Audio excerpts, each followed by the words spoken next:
vai aparecer aqui, né? Já começou.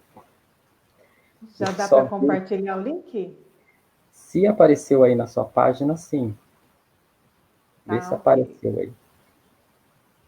Dá uma olhada Apareceu, aqui. aliás, na minha página, né? Tá bom? Tá certo. Deixa Já. eu... Vamos lá, Já tá vamos na minha conversar. página.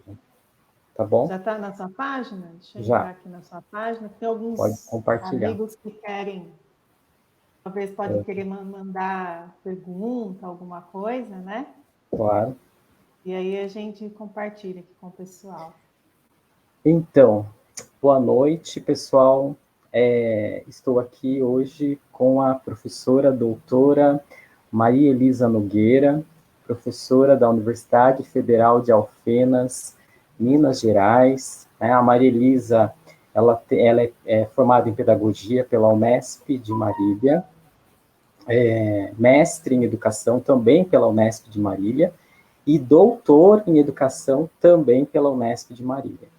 Ou seja, uma amiga que eu conheço desde da infância, porque nós somos praticamente vizinhos, né? Porque nossos pais moram na mesma rua por muito tempo, né? E, enfim, e eu queria saber da Marilisa, né? Bom, primeiro assim, por que a gente resolveu conversar sobre esse assunto educação?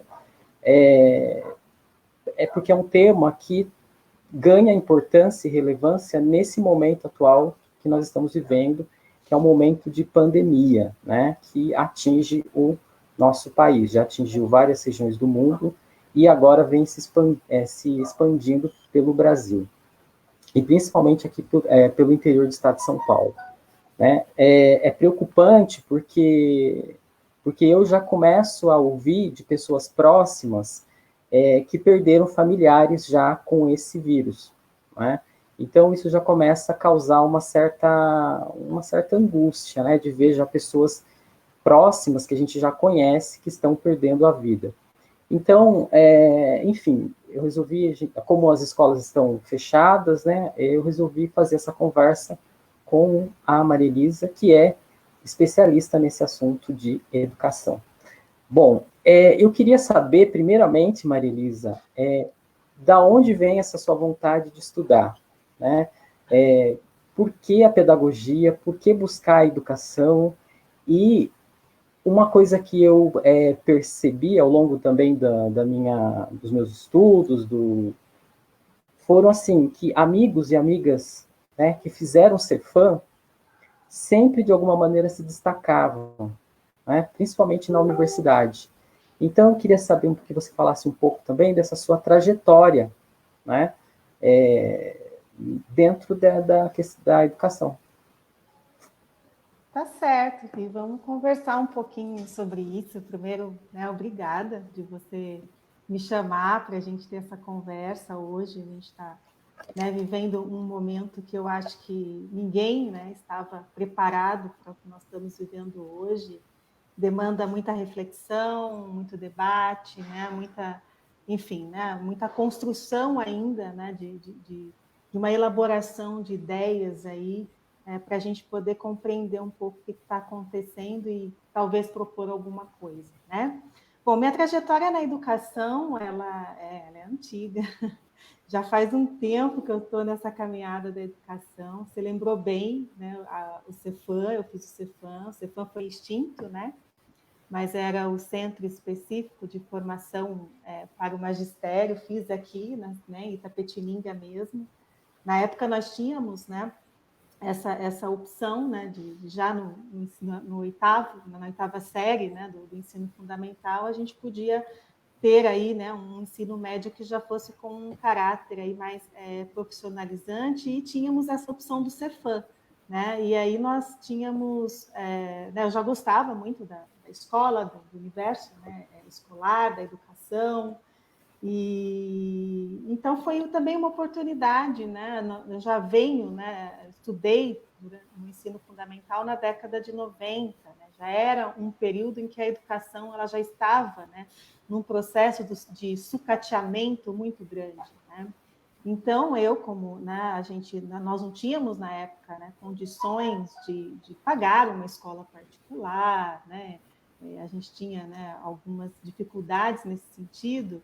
Então, eu já via no Cefam, e né, o Cefam era muito comentado, que era uma escola de qualidade, né, de uma qualidade ímpar e acessível, né, a também os alunos aí das classes populares. Havia, obviamente, um processo seletivo na época, eu me lembro, e aí foi mais ou menos nessa busca, né, de um ensino mais valorizado, de um ensino mais qualificado, né, que eu cheguei, né, no Cefam, buscando algo que fosse agregar um pouco mais, né, na minha formação. Já tinha essa consciência na época. E foi uma surpresa muito bacana, né? E você tem razão, a formação do Cefam, ela era uma formação diferenciada, né? Nós saíamos ali do Cefam com uma preparação muito boa para trabalhar, né, para assumir aí a atividade docente nas escolas, né?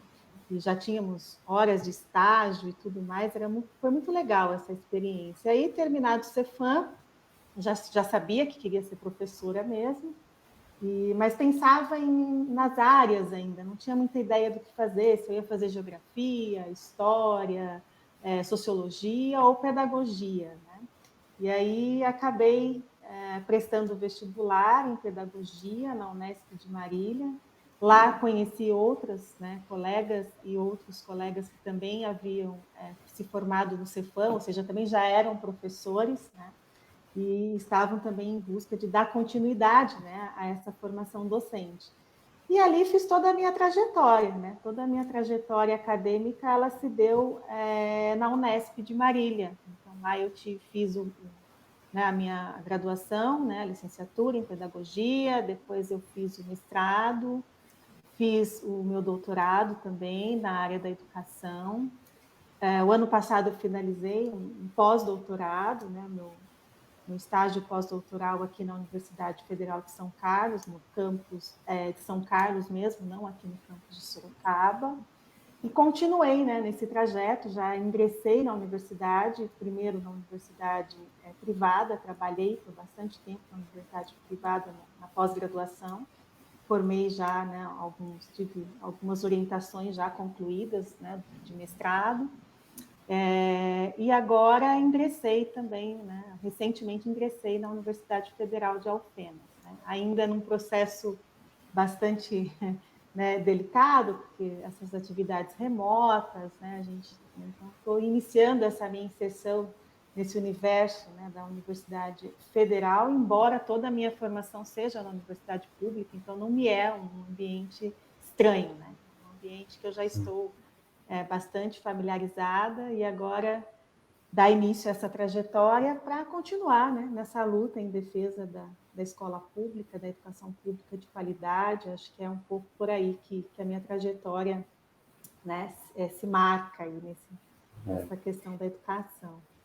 Sim, eu acho que é importante frisar que, por exemplo, o Cefam foi uma coisa legal que existiu, né? Uma coisa boa. Eu vi colegas meus que se formaram no Cefam e tiveram uma boa formação. E na universidade eles sempre se destacavam mais, por exemplo, em seminários, na articulação de grupos de estudos, tal. Então isso sempre foi uma coisa que eu, por exemplo, tive muita dificuldade, né? Os meus primeiros seminários eu era muito tímido, então eu tinha muita dificuldade, enquanto que os meus colegas, as minhas colegas que tiveram uma formação no Cefam, eles tinham uma dinâmica, uma desenvoltura melhor para lidar com essas coisas de apresentação, de seminário, trabalhos em grupo, eram bem mais hábeis nesse sentido. Então, e hoje estão também, são professores, são professoras, tal. Então, acho que é importante a gente ressaltar que essas coisas boas na educação parece que acabam, né? Então, acho que é uma coisa que precisa ser frisar. A outra coisa também que a gente deve lutar sempre e falar e defender é a universidade pública gratuita e de qualidade, né? Seja no estado de São Paulo, seja no Brasil. E quem estuda, né, quem tem uma vida de estudos, dedicada ao estudo, quem pretende estudar, ainda mais dentro das ciências básicas ou também das ciências humanas, né, ou pretende ser professor, é muito difícil, a nossa carreira é muito difícil, é praticamente nadar contra a correnteza, né? Ser professor no Brasil. Então, a pessoa que se dedica ao estudo de ciências humanas é porque realmente gosta de estudar, porque, de maneira geral, não atende os interesses específicos e urgentes e imediatos do mercado, né? Enfim, então a gente tem que sempre lembrar dessas instituições de qualidade para que elas não acabem, né? O Cefam acabou, mas espero que a universidade pública gratuita de qualidade continue, se fortaleça e permaneça, principalmente diante dessa pandemia. Eu acho que essa pandemia deixou clara, deixou muito visível a importância das universidades públicas, né, dos laboratórios de pesquisa, das instituições de pesquisa, o quanto que hoje nós estamos nas mãos de pesquisadores e cientistas que estão correndo para encontrar uma vacina, né, para que a gente possa se proteger desse vírus que está rondando as nossas cidades, e já está causando diversas mortes, inclusive de pessoas já próximas da nossa família. Então, eu acho que diante dessa situação que nós estamos vivendo, se tem alguma coisa que a gente tem que... Várias coisas a gente precisa refletir, mas uma delas é isso, valorizar a ciência, valorizar os cientistas, os pesquisadores e as instituições que se propõem a fazer pesquisa, né, as instituições de educação.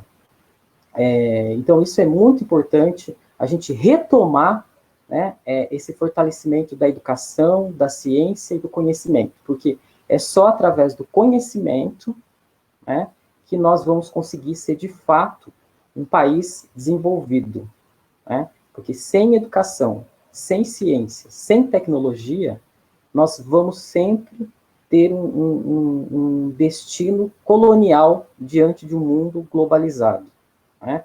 Porque aqueles que... Conhecimento é poder. E aqueles que detêm conhecimento, né, têm uma arma com relação a muito eficaz diante de outros países, diante de outros territórios. Então, o Brasil ele precisa acordar novamente, né, para a importância da educação, da ciência e da tecnologia. Não ficar dependendo dos outros países para produzir aparelhos hospitalares, aparelhos respiratórios de outros países, como o da China, por exemplo, ficar dependendo de países para produzir máscaras, né, dependendo dos outros países para produzir vacina. Não, nós temos condições de fazer, produzir esse material aqui, né, e por que não também que o Brasil não se esforce mais, não tenha um investimento maior com relação à pesquisa, para a gente também produzir a nossa vacina, e se ocorrer de existirem outras pandemias, que nós estejamos mais preparados para enfrentar um quadro desse. Não é? Então, nesse sentido que eu também queria dizer que, do meu ponto de vista, e aí que eu vi a sua opinião, né, Maria Elisa, que educação é um projeto de Estado. Né? O Japão tem o seu projeto de educação, a Coreia do Sul tem o seu projeto de educação. E o Brasil? Se a educação está do jeito que está, é porque esse é o projeto de educação que se tem no nosso território. Sim, é muito interessante o que você colocou, né? Porque não dá para pensar a educação fora do contexto, né, social, político, econômico que a gente está inserido, né? Que o Brasil está inserido no mundo. Então, o Brasil é um país de economia dependente, obviamente que não há interesse, né, dos países hegemônicos que o Brasil saia dessa condição. Né? É muito interessante para os países que detêm o poder econômico ter, né, essa possibilidade de explorar, né, os países subdesenvolvidos da forma como eles quiserem. Né? E a educação ela está dentro desse contexto, né? Não é de hoje que a gente tem essa luta, né, para que as universidades de pesquisa, né, elas se consolidem, elas ganhem, né, o maior investimento do Estado e possa, de certa forma, contribuir, né, para que o Brasil saia dessa sua condição de economia dependente. Né? O professor Darcy Ribeiro, né, no final da década de 60, né, já escreve o livro, né, A Universidade Necessária, em que ele já faz toda essa discussão. Né? Ele já traz exemplos, né, de vários países do mundo, né, dos Estados Unidos, também alguns países europeus e de toda a América Latina, e já mostra, né, como o Brasil, desde o início da sua história, ele foi um país, né, cujos governantes não se preocupavam, né, com a educação. Né? Era um país realmente que necessitava desse investimento. E nós tivemos aí, né, alguns períodos históricos do Brasil em que essa questão ela avançou em certa medida e retrocedeu em outras. Né? Então, o que a gente uma pauta super necessária, né, essa questão, mas ela não é fácil. Né? Ela não é fácil. No caso das ciências humanas, é mais difícil ainda. Né? Você estava dizendo que nesse momento de pandemia, né, todo mundo está esperando realmente dos cientistas, dos pesquisadores, para que possam aí encontrar, né, alguma forma né, de driblar toda essa doença, né, seja por meio de uma vacina, seja por meio, né, de algum remédio mais eficaz, né, para o tratamento. Mas, obviamente, que isso também está inserido dentro, né, de um mercado de disputas, né, de interesse de grandes farmacêuticas que são, né, financiadoras desses estudos e dessas pesquisas. Então, esse é um grande problema, né, porque a pesquisa, quando ela não é financiada integralmente pelo Estado, né, você tem, né, os grupos de interesse que financiam essas pesquisas para depois se apropriar, né, desses resultados e gerar lucro. Né? E aí é tudo dentro dessa lógica, né, capitalista. Então, isso é muito complicado. Né? No Brasil, a gente ainda tem uma forma de financiamento diferenciada, porque o Brasil, a maioria, né, das pesquisas, ela é financiada ainda pelo Estado. Né?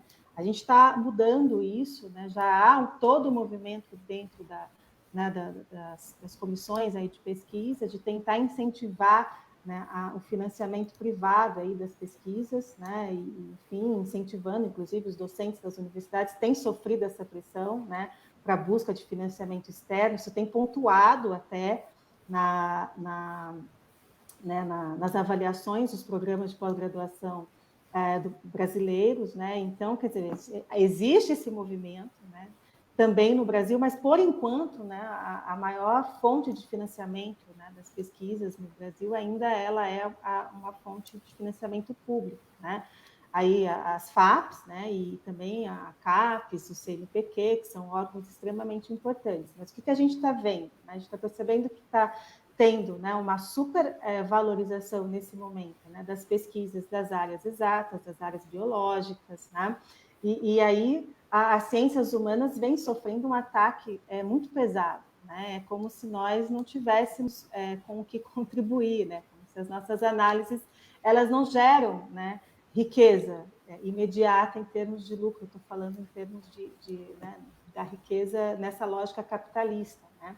Então, cada vez mais, nós já sofremos isso há muito tempo, mas a gente vem sofrendo isso cada vez mais, né? E as ciências humanas têm recebido cada vez menos recursos, né? Cortes e cortes aí de financiamento das pesquisas. Então, tudo isso agora com a pandemia é uma crise que se aprofunda ainda mais, né? Se aprofunda ainda mais. Então, com essa conversa de que é preciso, né, investir mais aqui, né? E aí você vai fazendo essa redistribuição de acordo com os interesses, né? Que não são os interesses gerais de toda a sociedade, mas os interesses de grupos, né, que detêm ali influência, né, maior nesse momento sobre o governo que está aí, e nós vamos, né, tendo aí grandes consequências para as nossas áreas de pesquisas de ciências humanas, né, que você também, da geografia, das ciências humanas, você sabe, né, o que é fazer uma pesquisa e que requer, obviamente, financiamento. Mas está complicado, viu, Ricardo? Tá? É um debate que, claro, não é só isso que a gente estava pensando, né, em conversar, acho que talvez a gente pudesse, né, conversar isso num outro momento, mas vale a pena a gente se atentar a essas questões, né? Porque realmente está se agravando cada vez mais. Tá? Eu vou falar um pouquinho, assim, da minha experiência enquanto estudante também, da Unesp, porque eu fiz geografia na Unesp de Rio Claro. E quando eu chego na Unesp de Rio Claro, bom, a primeira coisa que eu depois comecei a me questionar por que é que na minha cidade não tinha uma universidade pública, gratuita e de qualidade, né? Naquela época não se tinha a FATEC, não se tinha o Instituto Federal, e aí a gente também tem que pensar em que momento a FATEC surge na cidade de Itapetininga, né, no interior do estado de São Paulo, em que momento o Instituto Federal chega aqui. Porque quando eu era estudante, não tinha. Né? E agora eu falo mesmo no sentido de uma universidade. Uma universidade envolve todas as áreas do conhecimento, né? Cursos de diferentes áreas do conhecimento, a área das ciências humanas, exatas, biológicas, das geociências, enfim. E aí eu tive que fazer geografia na cidade de Rio Claro, no interior do estado de São Paulo, a 3 horas de distância, mais ou menos, daqui. Depois eu comecei a me pensar. Aí eu começava a perceber que em Rio Claro você tinha a Unesp, com vários cursos, né? O Instituto de Geociências e o Instituto de Biociências. Em São Carlos, que é praticamente 1 hora de Rio Claro, você tinha a UFSCar, a Universidade Federal de São Carlos, né? Já naquele momento, uma universidade extremamente importante para o país, né? Em Piracicaba, antes de chegar em Rio Claro, a gente tinha a Exalc também, uma das melhores universidades de faculdade de agronomia, né? A mesma odontologia da Unicamp, em Piracicaba. Em Araraquara, você tinha um pouco mais à frente Araraquara, ou seja, uma região muito bem servida de universidades públicas, né? E aí eu pensava, mas e a minha região? Onde estão as universidades públicas na cidade de Itapetininga e região? Naquela época ainda não tinha o UFSCar de Sorocampo, Sorocaba. E aí nós temos que pensar também em que contexto chega finalmente uma UFSCar na nossa região, que é na cidade de Sorocaba. Tudo isso é muito importante, né, a gente ressaltar. Então, quando eu chego na Unesp, em 1994, eu vejo uma universidade ainda pujante, no sentido de professores especialistas, né, um professor especialista. A geografia tem muito trabalho de campo, então a gente aprendia geografia no campo, a gente ia para os lugares, para o interior do Brasil, para o litoral, para estudar geomorfologia, estudar dinâmica de relevo no campo, né? Então, a gente tinha o ônibus da universidade que nos levava a esses trabalhos de campo, né, com professores especialistas. Enfim, eu estava vendo uma expansão da universidade, da Unesp naquele momento. Né? A partir do momento em que, e aí eu vou, nesse momento também que eu vou entendendo um pouco mais de geografia política, nesse momento você tem, na chegada da presidência, o sociólogo Fernando Henrique Cardoso, com toda uma ideia de Estado mínimo. Né? Ou seja, naquele momento, ele chega com um projeto muito forte de Estado mínimo, ou seja, e aqui no estado de São Paulo também um governo do PSDB. Então, eles chegam com essa ideia do Estado mínimo, ou seja, a ideia de privatização das universidades públicas estaduais naquele momento eram muito fortes, tanto é que nós, estudantes, professores, tivemos que nos mobilizarmos para não deixar as 3 universidades estaduais, a USP, Unesp e Unicamp, serem privatizadas, porque já tinha um projeto para ser aprovado na Assembleia Legislativa de São Paulo para que as 3 universidades públicas fossem privatizadas. Com toda a mobilização que ocorreu, nós conseguimos barrar esse projeto de privatização. E foi nesse momento também que as universidades começaram-se a ter cortes de bolsas de estudos para pesquisa, né? Os trabalhos de campo começaram a diminuir muito, porque não tinha mais verba para fazer trabalho de campo. Alguns laboratórios começavam a fechar, né? Os professores começavam a se aposentar e não se abria mais concurso para professor universitário, ou seja, faltava lá, não tinha o professor de geografia política, colocava o professor a professora de recursos naturais para dar geografia política, sendo que ela não entendia muitas vezes de geografia política porque não era a área dela. Então, nesse momento, a gente começa a ver a universidade sofrer no sentido de diante dessa ideia de Estado mínimo e diante da ameaça que se colocava das privatizações. Né? Naquela época, o Banespa foi privatizado, enfim, a Vale do Rio Doce foi privatizada. Eu acho que muito do que aconteceu com a tragédia lá em Minas Gerais está ligada também com a privatização. Teria que investigar isso também. Enfim, então a universidade estava sofrendo, padecendo de recursos. Né? Então, esse momento que nós estamos vivendo agora, com cortes de verbas na área da educação, com diminuição de bolsas de pesquisa, né, já foi um momento que a gente viveu lá atrás. Né? Ou seja, quando o presidente Lula entra, entra como líder nacional, um presidente que era operário, né, é ele que coloca de novo no debate nacional a importância da universidade pública gratuita e de qualidade. Né? E nesse momento a universidade começa de novo a ter um fortalecimento, ou seja, tanto as bolsas de pesquisas começam a aparecer novamente, né, há um incentivo maior da pesquisa, e uma expansão das universidades para todo o interior do Brasil, ou seja, uma valorização da universidade pública. Né? Uhum. No entanto, com a saída dele do poder, né, e a entrada de um outro grupo, né, depois da presidente Dilma, no poder, você novamente começa a ter a universidade pública ela sai do centro do debate. E quando eu falo da universidade pública, eu também quero dizer que a educação sai do centro do debate. Né? Então, nesse momento, e aí nós estamos de novo vivendo esse momento de falta de valorização da universidade pública e da educação. Naquela época, na Unesp, né, quando a gente tinha essa ideia de Estado mínimo, para você ter uma ideia, não se tinha nem papel higiênico no banheiro da Unesp. Né? O mato crescia muito na universidade. Então, estava existindo o mesmo processo de sucateamento da universidade pública e, como eles não conseguiram privatizar a universidade logo de cara, começou a ter uma privatização pelas bordas, enfim, o processo continuou.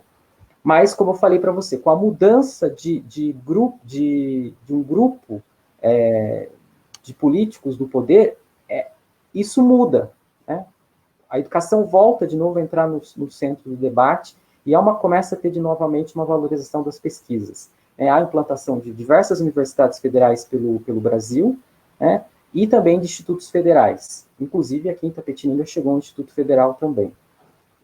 Então, agora, novamente, nós estamos com um novo grupo de políticos no poder que defende a ideia do Estado mínimo e defende, e tem como norte, como perspectiva, o neoliberalismo, ou seja, o Estado mínimo. Né? O Estado se retirando cada vez mais das suas funções sociais. E esse projeto, na verdade, ele entra em colapso diante dessa pandemia. Não é? O que acontece? O que está mostrando? Está mostrando que nós temos que voltar novamente a valorizar as questões sociais. Né? Tanto a educação, tanto a saúde, né? O SUS, que também havia-se vários comentários também de diminuição de importância do SUS, ou mesmo a eliminação do SUS no território brasileiro. Né? Então, me parece que essa reflexão e essa volta ao estado do bem-estar social, do pouco de bem-estar social que a gente tinha, que precisa ser fortalecido novamente. Enfim, essa é um pouco a minha ideia, não sei como que você pensa isso. Ricardo, eu acho que você tem razão, né? Tá havendo um movimento, mas eu acho que esse movimento ele é muito mais da sociedade, né, do que do governo. Né? Você tem esse movimento de pensar a valorização novamente do que é público, né? Do que é público. Porque nesse momento de pandemia, né, o que a gente está percebendo? Né? Quem é que está segurando as pontas? Né? Na verdade, é o Estado a partir das suas instituições públicas, né? Que tem, né, uma certa estabilidade, que tem, quer dizer, o próprio SUS, você deu um exemplo, né? Eu não sei o que seria do Brasil hoje se nós não tivéssemos um sistema único de saúde para atender a nossa população. Mal ou bem, nós sabemos que tem vários problemas, né, dentro do SUS que precisam, obviamente, ser resolvidos, mas é o que está, nesse momento, né, garantindo, né, o mínimo aí necessário para que a gente possa, né, tratar o maior número de pessoas que dependem, né, do serviço público, porque não têm condições, por exemplo, de pagar, né, um plano de saúde. Né? Então, você tem razão, né? Eu acho que a sociedade, aliás, a pandemia, ela está, né, revelando muitas coisas para nós, né? Coisas que nós já discutíamos, já debatíamos muito, mas essa discussão ela ficava muito no âmbito, né, da universidade, dos pesquisadores, etc., e parece que ela não alcançava tanto, né, a sociedade como um todo, como ela vem alcançando agora, né? E parece que essa questão de Estado mínimo, que você bem colocou, que, né, desde a década aí de 90, quando o Fernando Henrique Cardoso ele assume o governo, ele vem, né, com essa proposta de reforma do Estado, e nessa proposta de reforma do Estado, né, que ela é toda pautada nas diretrizes do Banco Mundial, a gente tem que ver que isso também não é do Brasil, isso está relacionado, né, com outras questões, você da geografia, né, são as questões aí geopolíticas, econômicas, que acabam norteando todo esse processo de decisão, né, e o Fernando Henrique, então, ele bebe, né, nessa fonte aí do Banco Mundial, e uma das diretrizes do Banco Mundial é a privatização da educação superior. Né? A privatização da educação superior para que se possa, né, investir mais na educação básica. Essa ideia, né, de que a educação básica ela tem que ser garantida, né, para toda a população, e o ensino superior, enfim, fica então privatizado mais à frente para aqueles, né, que quem pode pagar estuda, quem não pode pagar se vira, e vamos fazendo aí processos de privatização. Né? Felizmente, né, a gente já tinha, né, nesse período, uma universidade pública muito consolidada, e houve, né, como você bem colocou, processos de resistência muito grande no âmbito das universidades, com greves, etc. Aliás, a Unesp até hoje, né, eu fiz Unesp, não tenho mais nenhum vínculo com a Unesp direto, mas tenho vários amigos, né, que trabalham na Unesp e que também estudaram lá, assim como eu, né? E essa privatização continua em pauta, né, dentro da Unesp. Aliás, a Unesp está com sérios aí problemas, né, principalmente em relação à questão dos servidores, né, porque os professores foram se aposentando e você não teve, né, a substituição, os concursos, etc. Então, a Unesp está caminhando aí, ninguém sabe exatamente como que vai se dar esse processo de privatização, mas ele está caminhando há bastante tempo já, e me parece que as coisas, né, não pararam ainda. Né? Ela está vivendo esse processo. E aí nós temos, né, o governo Lula, que realmente, né, teve um ministério, né, da educação que teve, né, uma discussão mais abrangente no sentido da expansão da educação superior, passando pela via aí tanto, né, do investimento público nas instituições privadas. A gente sabe também que as universidades privadas ganharam muito dinheiro, muito recurso, né, na era do Lula, pela via aí, né, dos programas de financiamento, etc., das compras de vagas nas universidades privadas, mas foi uma forma de garantir o acesso, e paralelo a isso, teve também a expansão das universidades federais, os institutos federais, né? Eu mesma acabo de ingressar numa universidade, né, pública federal, que foi, né, resultado desse movimento de expansão. É uma universidade super nova, né, e ela está dentro, né, desse processo. Né, então, de expansão, que foi muito importante. Claro, foi muito importante. Né? A gente não pode negar que talvez esse tenha sido um dos maiores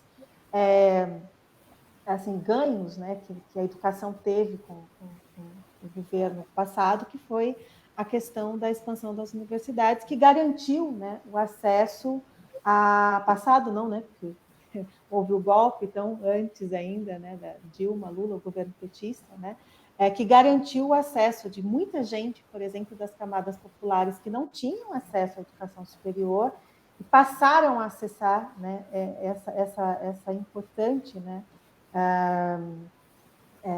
esse importante espaço, né, de formação. E agora, obviamente, a gente está novamente tendo, né, um retrocesso, como você bem colocou, e me parece que as coisas tendem para o caminho da retomada, né, dessa pauta privatista da educação, que já veio, né, lá do Fernando Henrique Cardoso. Na era Lula, a gente deu, né, uma driblada nesse processo, a gente, né, deu uma respirada aí. Me parece que o debate ele foi um pouco mais democrático nesse sentido, né? E hoje nós estamos vendo aí, né, o novo, não sei se vai ser, né, o Renato Feder vai assumir ou não a pasta do Ministério da Educação, a gente não sabe, mas me parece que ele é o mais bem cotado aí para assumir a pasta, e ele vem com todo, né, o discurso privatista de novo, né, da educação, e daí desde a educação básica, não só da educação superior, mas mais da educação superior. Né? Então, certamente nós vamos continuar, né, sofrendo esses ataques aí. Agora, eu não sei como é que a sociedade vai reagir, né, diante dessas propostas, inclusive nesse contexto que você bem colocou aí, né, da pandemia, da necessidade de maior investimento, né, em ciência no Brasil, em ciência e tecnologia. Essa pasta foi esvaziada, né, pelo atual governo, a gente já tem, né? Então a gente está num momento bastante complicado, né? E me parece que as coisas, né, vão ser retomadas, né? O ministro anterior já tinha, né, o Futurice, que era um projeto também, né, de privatização aí da universidade pela via da gestão, mas felizmente foi um processo que fracassou, não teve grandes avanços, ele não conseguiu tramitar, e também com muita resistência, obviamente, da comunidade acadêmica, mas outros projetos serão propostos, né? Com certeza a gente vai ver agora um movimento dessas propostas aí, novamente na área da educação, aí pensando na educação superior, mas também na educação básica. Né? E aí que a gente tem que ficar muito atento, né? Já que a gente está discutindo essa questão da educação nesse contexto, né, da pandemia, né? Ao mesmo tempo que a pandemia ela traz essa possibilidade para que a sociedade reveja, né, as questões referentes à importância, né, da oferta do serviço público, principalmente para aquelas pessoas que não têm, né, como pagar, e a gente está vivendo aí um grande né, desemprego no Brasil, né? Muitos pais estão retirando, né, os filhos das escolas particulares porque não vão ter condições de continuar pagando essas escolas. Para onde essas crianças vão? Para a educação pública, obviamente, né?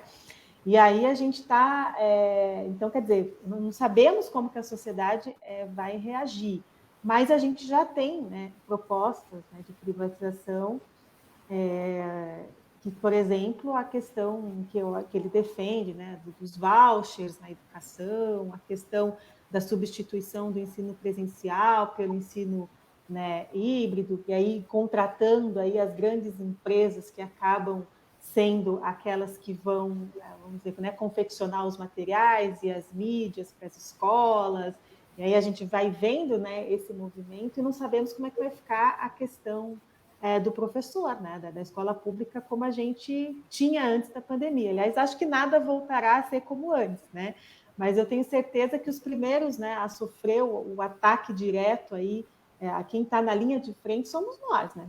São os professores, né? Que vão ver aí também, talvez, sofrer um processo aí de sucateamento novamente, né, da sua profissão. Né, a gente está vendo, né, o governo do estado de São Paulo, que eu tenho acompanhado mais de perto, está tentando, né, driblar essa situação com o ensino à distância, mas me parece que esquece completamente, e aí é um debate bastante complexo e também, né, gera polêmica, né, mas eu acho que é complicado a gente tentar driblar uma situação, né, a partir aí da imposição, né, de um modelo de ensino que as escolas públicas não têm, né, estrutura para isso, né? Então, as escolas públicas, principalmente a educação básica, né, nós temos, né, o ensino presencial, que já tem as suas deficiências, que já tem os seus problemas de infraestrutura, a questão também da formação docente. Nós sabemos que tem vários problemas na educação básica pública do Brasil, mas não é impondo, né, um modelo, né, sem que se passe antes por um processo de formação e de equipamentos e de, enfim, que são necessários para a gente poder, né, ter uma educação que não seja na escola, mas que seja mediada aí pela tecnologia, e a gente sabe que a maioria das escolas não tem essa estrutura, né? E a maioria dos professores também não tem formação para trabalhar nesse sistema, né? E aí a gente não sabe qual será o resultado, né? Então está todo mundo, né, correndo atrás de algum tipo de saída para tentar garantir o ano letivo, e eu não sei, né, se essa questão seria mais importante nesse momento, né?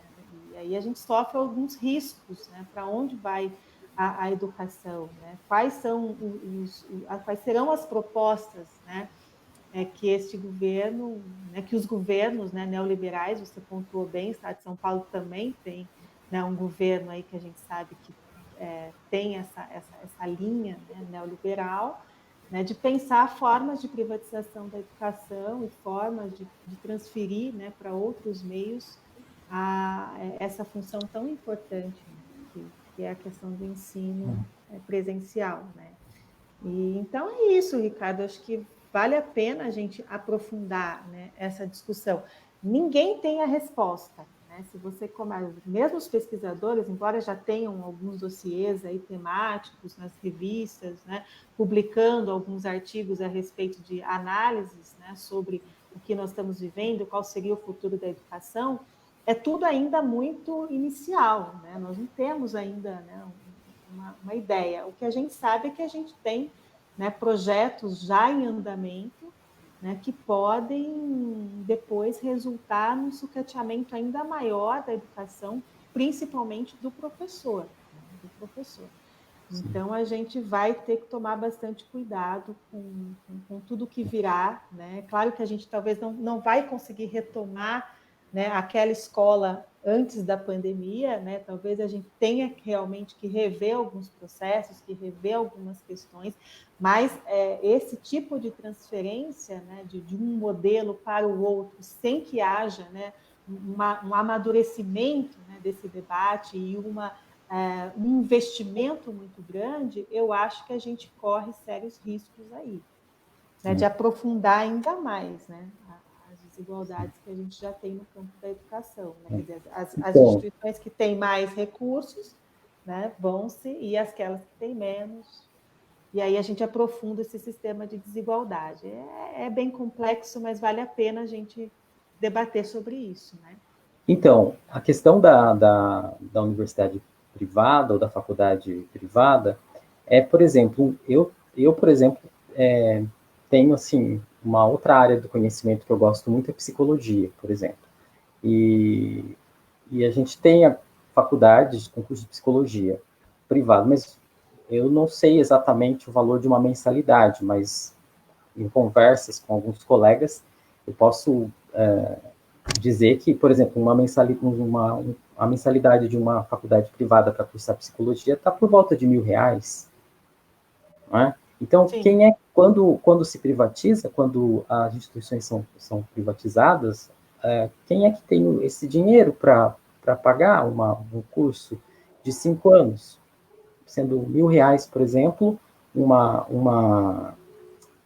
um curso de psicologia numa faculdade privada, não é? É evidente que nós estamos agora, parece que, com o anúncio de chegada de uma universidade, um curso de medicina para a cidade de Itapetininga, né? O que é válido, o que é louvável, né? Que bom que nós estamos, que novamente está se olhando para a universidade, mesmo que seja uma universidade privada. Mas a universidade privada, ela tem um problema. Quanto é a mensalidade de um curso de medicina? Quem é que pode entrar numa universidade particular? Quem é que pode pagar? Então, esse que é o problema. Quer dizer, tudo bem, a faculdade, a universidade particular, privada, é importante, tem a sua importância. Mas a universidade pública, gratuita de qualidade, também tem a sua importância, porque muitos não têm condições de pagar uma mensalidade tão alta assim. Né? Então, uma questão que se coloca. Né? Mas, a educação, assim, né, Ricardo, Pode falar, desculpa. Mas, assim, do ponto de vista, você veja, diante de uma pandemia que nós estamos vivendo, ou seja, a nossa prefeita, ela já se voltou o olhar dela para trazer uma universidade, mesmo que privada, com curso de medicina. É louvável, né? Mas eu acho que a luta também tem que ser maior, no sentido de preservar as universidades públicas gratuitas que estão aí, e que Itapetininga lute, né, no sentido de trazer uma universidade pública gratuita de qualidade, seja estadual, seja federal, aqui para a nossa cidade. Né? Porque lembra que eu falei que eu comecei a me questionar por que eu tive que sair da minha cidade com 18 anos de idade, deixar a casa dos meus pais e morar numa outra cidade? Por que não tinha uma universidade pública aqui? Porque a região de Rio Claro, São Carlos, Piracicaba é uma região muito bem servida de universidade. E porque a nossa região, só agora estão chegando algumas faculdades, né? E a UFSCar em Sorocaba e a UFSCar de Buri. Então, uma coisa para a gente pensar. Né? Eu não sei se ainda continua, mas a nossa região é a terceira região mais pobre do estado de São Paulo. Ela perde para o Vale do Ribeira e para o Pontal do Paranapanema.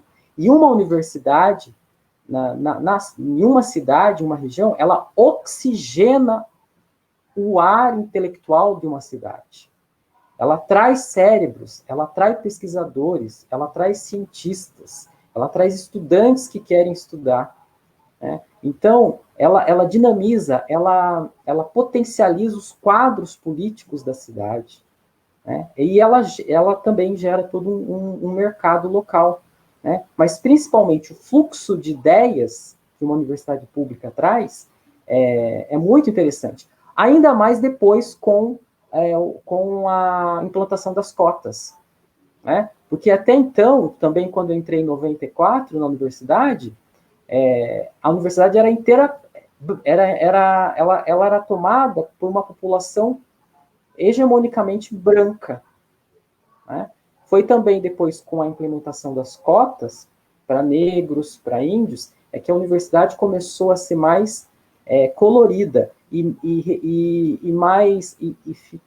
ficar mais, se tornar mais um rosto do nosso Brasil diverso. Né? Então, nesse sentido que a gente tem que lutar por aquilo que ainda existe de qualidade, de bom. Né? E sim, que a população acorde, né?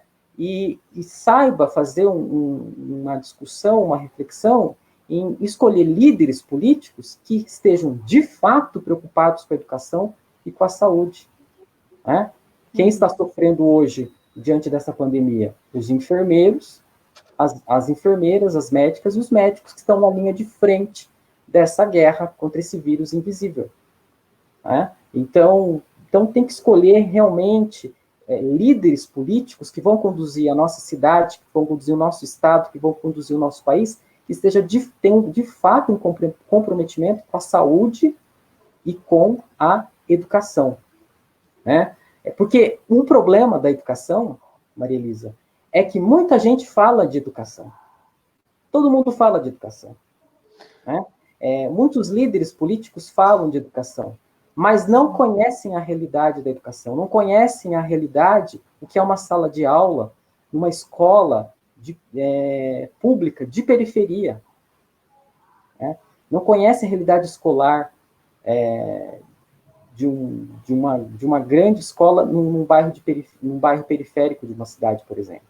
Nunca colocou os pés numa escola pública, não sentiu na pele o que quando você é professor numa escola pública, né, do ensino fundamental, do ensino médio, ali você sente toda a problemática social que chega para você, que esses estudantes trazem para o professor. Né? Por isso que o professor é um herói e a professora é uma heroína. O professor de escola pública é um herói e a professora de escola pública é uma heroína, porque na escola pública nós somos, inevitavelmente, nós não somos apenas o professor de geografia, ou o professor de sociologia, ou o professor de matemática. Nós acabamos tendo que ser, muitas vezes, pai dos alunos, né? Às vezes nós acabamos tendo que ser psicólogos, e nós não somos psicólogos dos alunos, né? Porque os alunos chegam com depressão, né? Chegam com, enfim, com uma série de dramas que eles trazem, inclusive das suas famílias, que também estão bem desestruturadas. Então, o professor vai lidar com todo um drama social que chega na escola pública. Né? E aí tem também uma questão. Então, primeiro, um ponto é isso, né? As pessoas, para falarem de educação, precisam saber o que é educação. Precisam estudar e precisam também conhecer a realidade social de uma escola pública. Né? Então, isso é tanto para os líderes políticos como para intelectuais. E tem muitos professores também que entram nas universidades, vão formar professores e não conhecem a realidade escolar. Não conhece o que é uma sala de aula, não sabe o que é, não tiveram a experiência de lidar com uma sala de 35 alunos à noite, por exemplo. Onde ali tem problema de droga, tem problema de social, enfim, né, uma série de meninas grávidas também na adolescência, né? Então, problema de bullying. Então, muitas vezes também quem está formando os professores nas universidades está formando de um ponto de vista idealizado, né? Porque não conhece a realidade escolar profunda do território brasileiro. Né? Exato. Então, a formação é importante também. Acho que tem duas questões, né? Que você colocou a questão da vinda, né, da universidade para Itapetininga, né? Eu li alguma coisa a respeito, mas eu li por alto, né? Mas eu acho que essa questão ela é política, né? Ela é política. Então você tem um debate que ele ocorre no campo, nos bastidores políticos, né? Então quer dizer, tem que haver todo enfim, uma pressão, e aí você tem os ganhos políticos que estão por trás da vinda ou não da universidade. Né? Então, quer dizer, a gente não conhece muito bem como é que foi essa conversa dos bastidores para que a universidade viesse para Itapetininga, né?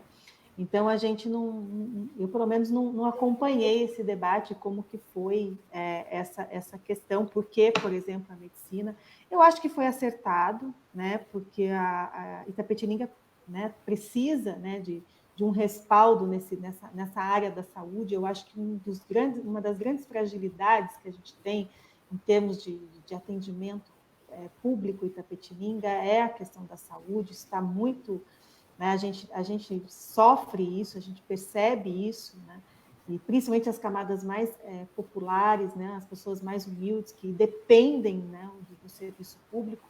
Eu já morei em 2 cidades, né, que tinham universidades ofertavam, né, o curso de medicina em universidade. Marília tinha Unimar, em Presidente Prudente, onde eu morei também, a UNOeste, né, que foi onde eu trabalhei, né, a última universidade que eu trabalhei, também ofertava o curso de medicina. Você tem razão, é um curso totalmente elitizado, né, chega aí 8, 9, 10 mil reais uma mensalidade do curso de medicina hoje no Brasil, nas instituições privadas, com concorrência, né, porque você não tem cursos de medicina para atender a demanda, né, de pessoas que querem se formar nessa área, né? E aí, claro, que quem acaba se formando são os alunos que têm ou condição de pagar ou fizeram excelentes cursos, né, excelentes processos de formação na educação básica, nas escolas privadas nos cursinhos, né, e que vão acessar também as vagas das universidades públicas do curso de medicina. Felizmente, a gente tem um sistema de cotas, você falou muito bem sobre, né, sobre essa questão, que deu uma modificada nesse cenário. E essa modificada ela é importante. Por quê? Porque as classes populares começaram a acessar cursos que antes eram destinados apenas aos filhos das elites no país. Então, a gente tem né, o preto, né, o pobre marginalizado, ele foi para a universidade, e nos cursos de medicina, nos cursos de direito, né, nos outros cursos de maior privilégio, que antes não era acessado por essas pessoas, por nós, não pode ter nós, jamais imaginei sequer na minha vida fazer um curso de medicina, porque já sabia que isso era totalmente, a gente já crescia sabendo que isso não era para nós. Né? Então, quer dizer, as vagas que né, os cursos que eram acessados pelas classes populares nas universidades públicas eram os cursos, né, mais das ciências humanas, etc., cuja concorrência era um pouco menor. Né? Então, esse cenário muda a partir do processo de expansão das universidades e das políticas de expansão e de acesso à educação superior, por exemplo, pelo sistema de cotas. Né, tanto para negros quanto para alunos de escola pública. Então, as universidades federais começam a ofertar, e 50% das vagas das universidades federais são destinadas a alunos provenientes de escola pública. Né? Claro que a gente teve, né, toda uma elite que foi contra, não, porque a ideia, né, a ideologia da meritocracia ela é muito forte no Brasil, né? Então, se eu estou aqui que eu mereci, né? A gente viu muito esse debate no cenário político aí, a pessoa não tem a mínima noção do que é um sistema né, de desigualdade que a gente está né, ali vivendo todos os dias, né? Que obviamente que não tem, que a pessoa não chega não é porque ela não quis, é porque ou porque ela não mereceu, mas porque as condições básicas não foram dadas. Né? Então, quer dizer, esse debate ele é extremamente importante. E quando esse cenário ele muda, né, a gente tem a possibilidade de transformar essa realidade, inclusive do próprio sistema de saúde. Né? Quer dizer, porque essa classe popular ela chega também agora no atendimento público. Né? E aí a gente já vai vendo um pouco essa mudança, e a sociedade já vai sentindo essa mudança. Agora, é possível um retrocesso? É possível. Né? A gente, por exemplo, o ministro da Educação, o ex-ministro da Educação, né, que acabou de deixar a pasta, antes de sair, ele já estava querendo aí, né, aprovar o fim das cotas para o acesso da pós-graduação. Né? E quem sabe, se tivesse ficado mais tempo, estava querendo também aprovar o fim das cotas das universidades públicas, que ele também foi sempre contra, porque também é dentro dessa ideia de mérito, né? Mas, então, quer dizer, a gente avançou, e eu acho que, felizmente, a gente não pode mais voltar ao que era antes. Eu acho que isso é muito importante, né? É muito importante. Agora, voltando ao que a gente está falando, para Itapetininga vai ser fundamental, né? A gente ter, eu acho que vai trazer, com certeza, as cidades que elas têm, né, mais cursos de educação superior, elas acabam trazendo um certo investimento para a cidade, né? Os alunos vêm, eles precisam morar, eles precisam se alimentar, com isso vai gerando também a questão, né, do comércio, etc. E isso é muito importante, talvez eles terão que ter um espaço, né, para atuar, né, nesse processo de formação, então provavelmente, talvez, né, parece-me que vai ser por meio de convênio com o hospital regional, mas talvez tenha aí uma expansão e uma melhoria na infraestrutura desse hospital, porque para atender os residentes, os alunos, né, os estagiários, etc., né, vai ter que ter uma infraestrutura mínima. Então, eu acho que foi acertado, né, essa vinda dessa universidade para cá, e essa é uma outra questão que a gente poderia conversar com mais tempo, e a gente precisa acompanhar também como é que vai se dar, né, esse novo contexto aí para a cidade. Mas eu estava observando, Ricardo, que no Facebook teve duas questões aqui, eu não sei Sim. se você responde depois, você responde agora. Então, nós podemos falar agora sobre essa questão. Hoje, exatamente hoje, no dia que nós marcamos a nossa conversa, foi anunciado pelo governo do estado de São Paulo a abertura das escolas para setembro, né? Eu assisti a coletiva. Então, vai ter toda uma preparação, tal, mesmo a gente ainda tendo a curva de casos de Covid aumentando, de mortes, foi anunciada agora essa abertura das escolas para setembro, para se ter um tempo para organizar as escolas, né? Enfim, e aí as questões que estão aparecendo, né? Tem uma aqui do ADEON, que é na Universidade Federal de Uberlândia. Estamos aguardando a votação dos conselhos, caso seja aprovado aulas remotas. Aí teve o Antônio, o Antônio Marques falou, em Goiás, talvez as aulas presenciais devam voltar em setembro, né? Como aqui também foi anunciado, provavelmente vai voltar em setembro.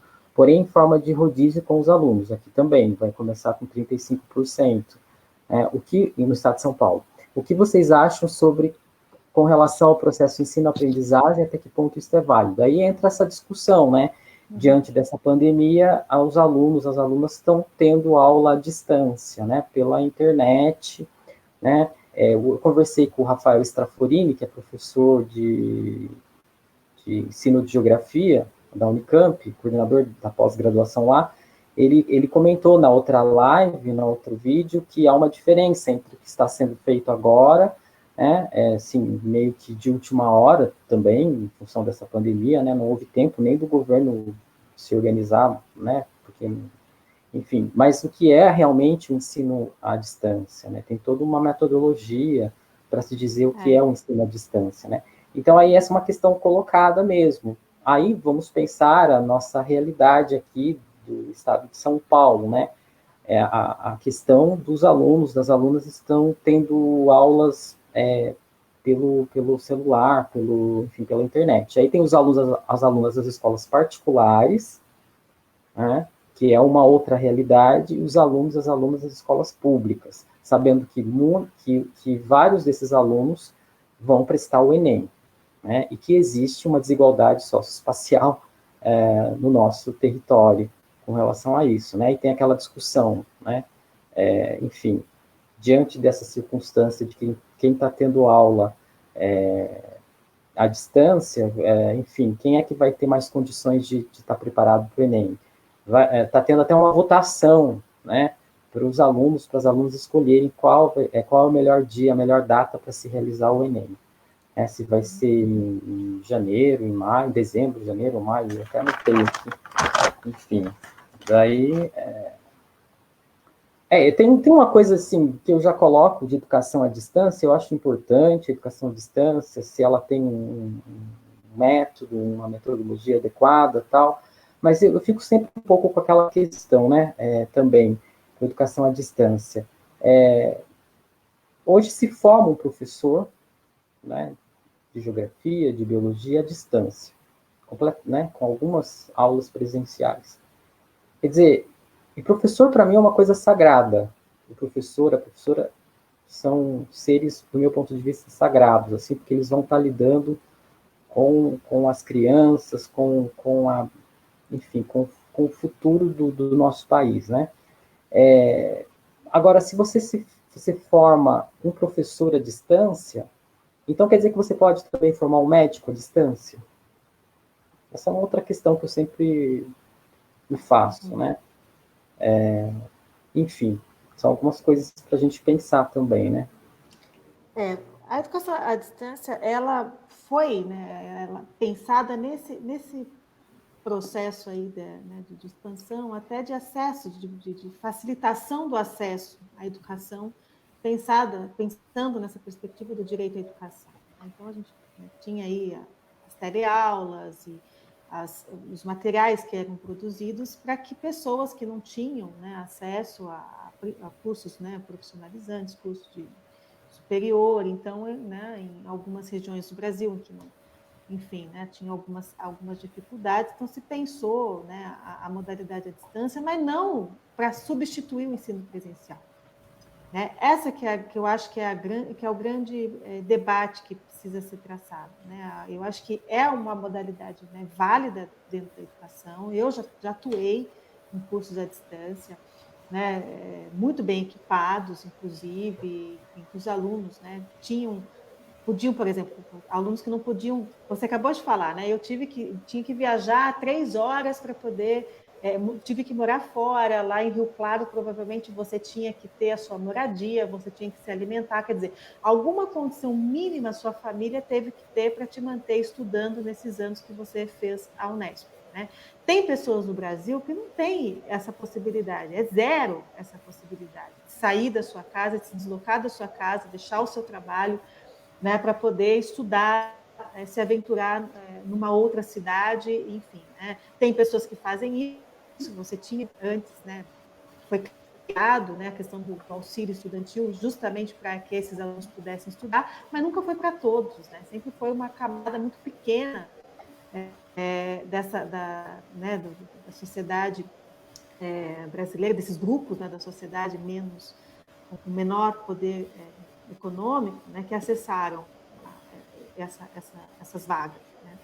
Então, era importante pensar uma modalidade de ensino que pudesse chegar nessas pessoas, que elas pudessem estudar, né, mesmo elas não tendo, né, a condição desse deslocamento. Então, as pessoas, né, tinham as salas, né, que elas eram construídas, os ambientes, né, virtualizados e ofertados muitas vezes nas escolas, né, mesmo na educação básica, se pensava num espaço dentro da cidade para que os alunos pudessem ir lá e assistir às aulas, etc. Alguns alunos podiam comprar o material, adquirir, né, esse material de outra forma. Enfim, não é essa a questão. Quer dizer, então, eu estou dizendo, eu não seria contra a educação à distância. Eu acho que ela tem o seu papel. E ele é importante, né, nesse sentido do acesso mesmo à educação. A educação é um direito.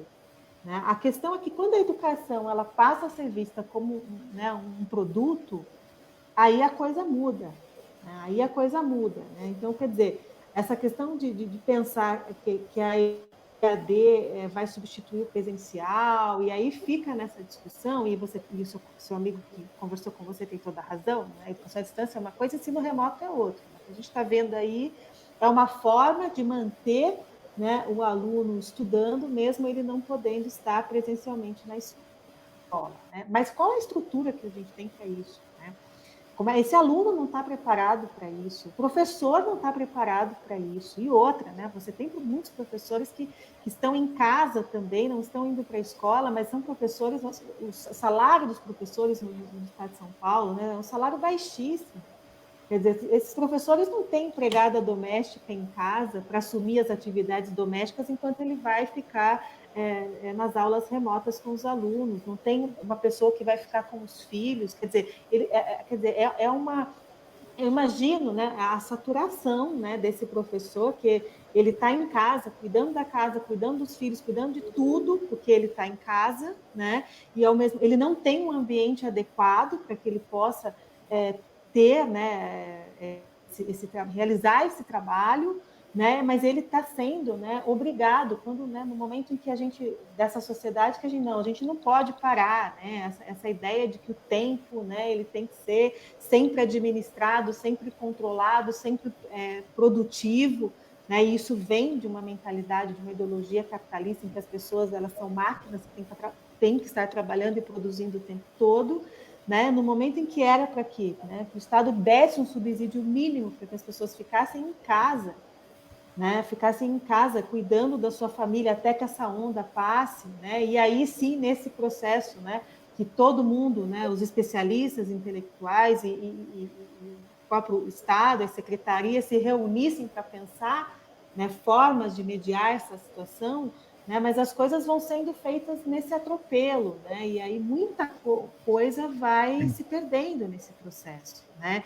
Então, eu penso que é bem complicado. E aí a gente está agora essa tentativa de acelerar o retorno, né, à escola, porque se sabe que não se tem uma estrutura para garantir esse atendimento da forma como deveria. Né? Então, vamos manter, de alguma forma, né, fazer com que os alunos que podem ir para a escola vão, e os alunos que não podem fiquem em casa. E aí, essa discussão que também parece que ela não está bem, né, amadurecida, você vê que a coisa está sendo feita, né, de uma forma muito acelerada, e eu acho que o momento é bem delicado. Né?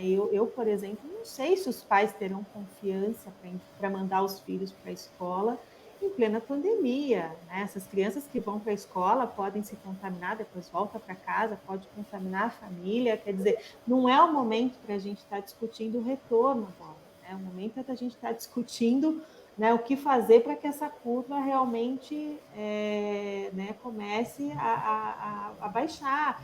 Mas não é isso que a gente está percebendo, né? Então, eles criam lá uma estimativa de que a curva vai baixar a partir de setembro, né? Mas não cria a ideia, né? Não pensa que esse rebaixamento não significa um afrouxamento total, né? Por exemplo, né? A escola pública é um espaço de aglomeração muito perigoso, né? Tanto para nós, que somos professores, né? Quanto para os alunos. Né? Que você vai manter os alunos, né, nesse sistema, confinados em sala de aula, muitas vezes salas que não são bem ventiladas, né? Nas periferias, a questão da higiene também é um grande problema. A gente sabe que nem todas as escolas têm uma infraestrutura para isso, né? Como é que isso vai se dar? Né? Então, isso que eu estou dizendo, novamente, né, esse sistema que vai, né, fazer com que a classe mais pobre da sociedade sofra com mais força, né, as consequências dessas decisões. Né? Para mim, uma decisão ainda muito precipitada, né, e eu acho que o momento não deveria ser essa discussão. Né? O momento deveria ser como é que o governo, né, cria, né, políticas efetivas para que essas pessoas fiquem em casa e possam, né, cuidar um dos outros para que esse momento passe sem tantas consequências, né, na vida humana. Mas parece que não é a vida quem está em pauta, né? O que está em pauta são os ganhos, as perdas, a questão orçamentária, né? Então, quer dizer, a gente precisa né, pensar isso com um pouco mais de humanidade. Eu acho que o que está faltando nessa discussão é a questão humanitária mesmo. Né? Como é que a gente pensa nisso, sem pensar apenas nessa questão do impacto econômico? Agora, no Brasil fica mais difícil, né? Fica mais difícil, porque nós não temos nesse momento, né, um Estado que assuma a sua responsabilidade perante a população. Né? Na verdade, é um governo que se anula completamente, né? Quer dizer, está preocupado com a economia, está preocupado em passar os projetos que vão enriquecer ainda mais, né, né, os que já têm, né, muito, e empobrecer cada vez mais quem já tem pouco, né? E não está muito preocupado com a questão da vida humana. Né? E eu acho que o momento seria que os professores se mobilizassem. Quem estará na linha de frente das escolas são os professores. Então, os professores têm que estar lá discutindo essas questões. Isso não pode vir de uma forma imposta como está vindo. Não tem que ser uma imposição. Né? Não tem que ser, por mais, vou distribuir álcool em gel na escola inteira, vamos fazer uma limpeza a cada não sei quantos minutos, né? Como se a escola fosse uma empresa, né? Como se a coisa fosse apenas técnica, né? De ajuste técnico. Nós não tivéssemos um contexto para ser analisado e que cada escola é uma escola. Não dá para se pensar dessa forma. Então, assim, eu penso, os professores é quem tem que dizer qual é o momento né, os professores, os gestores, como você bem disse, aqueles que estão na escola, no cotidiano escolar, que conhecem a sua realidade, é que tem que dizer, olha, estamos preparados ou não nesse momento, sabe? Porque a gente vai arriscar, os professores vão arriscar a vida, né? Porque nós temos, né, mais de 50 mil mortes no Brasil. Isso não é brincadeira. A vida não é brincadeira. Né? Pessoas que perderam 2, 3 pessoas da família em menos de um mês, né? Por um vírus que chegou sabe, e acabou com a família. Então, quer dizer, a gente tem que primeiro ser solidário, né, com essas pessoas e depois pensar a nossa vida em primeiro lugar. O que o Estado tem que fazer é garantir os salários desses professores e garantir uma condição mínima para que as pessoas fiquem em casa, com dignidade, e depois a gente vai ver como vai mediar essa situação. Né? Então, essa é a minha opinião, ela é uma opinião, obviamente, ela é pessoal, né? Mas eu estou assim, me pautando muito no que eu estou vendo. Né? Estou vendo aí professores se debruçando, né, para conseguir manter as suas atividades, etc., mas nem todos têm a mesma condição. A gente não pode tratar dessa forma, né? A gente precisa criar medidas que elas não sejam excludentes, né? O que você faz é um sistema do salve-se quem puder, né? Aqueles que têm facilidade, porque tem um contexto mais favorável, consegue fazer bem, aquele que não consegue, né, eu sinto muito. E aí, quais são as consequências, né, inclusive para a saúde desse professor, né, desse docente que está sofrendo essa pressão nesse momento, né, de atuar dentro de um contexto para o qual ele não tem formação, né, para isso, não tem subsídio para isso, né, técnico, inclusive, didático, pedagógico, né? Então, é muito complicado o que nós estamos vivendo. Né? E o que eu percebo é que os professores são os que menos estão sendo ouvidos. Né? Então, aquela coisa, né, de você tornar a escola uma empresa, então você tem os gestores que encabeçam, né, todo o processo e impõem para a escola, e a escola tem que fazer, a escola tem que produzir, a escola tem que gerar resultado, a escola, resultado, mas sem conhecer a realidade por dentro.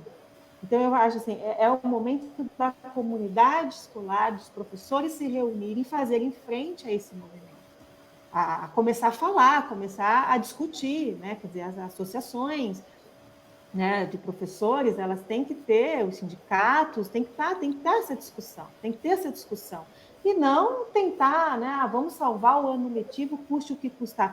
Custe o que custar, eu estou dizendo, pode custar a minha vida, né? Pode custar a vida de um aluno, pode custar a vida de um pai e de uma mãe, né? Então, de um avô, de uma avó. Então, quer dizer, eu acho isso, Ricardo. Se tem uma discussão que precisa ser feita nesse momento, é o resgate da valorização da vida. Né? A vida, nesse momento, ela está sendo posta de lado. Ela é secundária, ela é um número. Né? As pessoas não estão conseguindo observar o que a gente está vivendo. Essa curva já era para ter baixado há muito tempo, se o governo tivesse tomado medidas que fossem realmente efetivas. Não, mas não foi, né? Quer dizer, tomou medida, mas não tem uma estrutura para manter em funcionamento, e as pessoas precisam comer, as pessoas precisam se virar, porque não tem subsídio do Estado, e aí vira essa briga, que né, as pessoas brigam aqui embaixo, quando na verdade o que a gente precisava é que os governantes se mobilizassem nesse sentido. Né? Mas a gente não vê. E aí eu não culpo o trabalhador que está aí, né, querendo voltar para o trabalho, porque obviamente que ele vai querer voltar, ele precisa se alimentar sua família, né? E não tem um Estado, né, que possa suprir, né, as suas necessidades básicas nesse momento para que ele fique em casa, essa seria a política mais efetiva e correta nesse momento, que é o que a gente viu acontecer em alguns países desenvolvidos que já baixaram a curva mais rapidamente. E para a educação, a gente tem, né, então, um cenário muito difícil, né, principalmente para os professores. Sim. Então, se o próprio secretário da Educação pegou o Covid-19, né, e ficou doente, se o próprio secretário, né, e a gente sabe que ele tem condições de se tratar, né, com certeza deve ter um plano de saúde e tal, e eu, por exemplo, não tenho plano de saúde nenhum, né? Nem eu, Entendeu? nem eu. Então, o próprio prefeito de São Paulo também, o Bruno Covas, também adoeceu, né, também com Covid-19, enfim. Se eles que são os nossos líderes, né, os nossos comandantes, pegaram essa gripe, que não é uma gripezinha, é uma gripe que pode ser fatal e que está matando gente, né? Então, imagine nós que estamos aqui enfim, com o pé no chão, né, nessa realidade. Então, é realmente bem complicada mesmo essa situação que nós estamos vivendo, né? Agora, como você falou, né, que você vê uma desvalorização da vida, né? A questão é que no sistema capitalista a vida não é uma centralidade. Não é. Não é. E a vida, eu sempre costumo dizer que num sistema capitalista, o que importa é o lucro. A variável-chave é o dinheiro. Né? O dinheiro, inclusive o dinheiro financeiro que circula pelo mundo, né? Então, então, o que está em primeiro lugar é o lucro, é o dinheiro, é as finanças, é a circulação de capitais, né? Se a vida estiver em sexto, sétimo lugar, entendeu? Primeiro que tem isso, esse modelo de sociedade nosso, de maneira nenhuma valoriza a vida, né? O segundo ponto é que o Brasil fez uma escolha. Né? O Brasil escolheu líderes políticos que tinham um plano muito claro. Qual era esse plano? Um plano de diminuição do Estado, ou seja, de enxugamento do Estado, né? E aí também do pouco que se tem de estado de bem-estar social no Brasil, né? Ou seja, um projeto em que se potencializa a iniciativa privada, né, a venda do território nacional. Né? Então, os líderes que foram escolhidos, infelizmente, não são líderes que têm também como centralidade a vida, o social. Né? Eles têm como centralidade a economia, o dinheiro, o lucro, a acumulação de capital. Né? E eles não querem que o sistema, como você mesmo colocou, que o sistema pare, o sistema econômico pare. Né? Tanto é que o governo central nosso é um governo negacionista. Ele tem um projeto, infelizmente chegou uma pandemia, que poderia ser uma nuvem radioativa, né? e que, em vez dele parar, pensar e falar, vamos ver o que podemos fazer neste momento para proteger a vida, mas não faz isso porque já não tem esse ideal, já não entrou com esse ideal de proteger a vida, pelo contrário, ele entrou com o ideal de atender os interesses do grande capital, do capital internacional, né? Inclusive com alinhamento com o Império Norte-Americano. Então, como esperar desse governo que ele substitua a centralidade da economia, né, pela centralidade da vida? Ele quer tocar esse projeto neoliberal de qualquer jeito, com pandemia ou sem pandemia, e que para ele, não só para ele, mas para esse sistema que valoriza por demais o lucro, a acumulação de capital, para esse sistema, muitas vidas não importam. Né? Principalmente a população mais velha, né? A população idosa. Mais velha, mais pobre, né? Porque a mão de obra era facilmente substituída. Então, quem mantém esse sistema, quem mantém essa engrenagem é a classe trabalhadora. Então, quem está morrendo, principalmente, é a classe trabalhadora, que já morria antes, mas agora a coisa está mais perversa ainda. Né? Então, essa a grande questão. E nós, professores, somos trabalhadores. Né? Nós não podemos nos ver fora desse sistema como se nós estivéssemos fora. Né? Não, nós somos esses trabalhadores contratados para manter essa engrenagem, para manter esse sistema de produção. Só que a escola não pode ser pensada dessa forma. Né? A escola não é empresa, a escola não é indústria, a escola é um local de formação. Né? Qual é o exemplo de formação humana que nós estamos dando para as nossas crianças? Né, que estão percebendo o que está acontecendo, né, mas elas estão sendo obrigadas a estar lá também, produzindo alguma coisa, mandando para o professor. Quer dizer, qual é o valor humano que as próprias crianças estão conseguindo absorver nesse momento? Nenhum.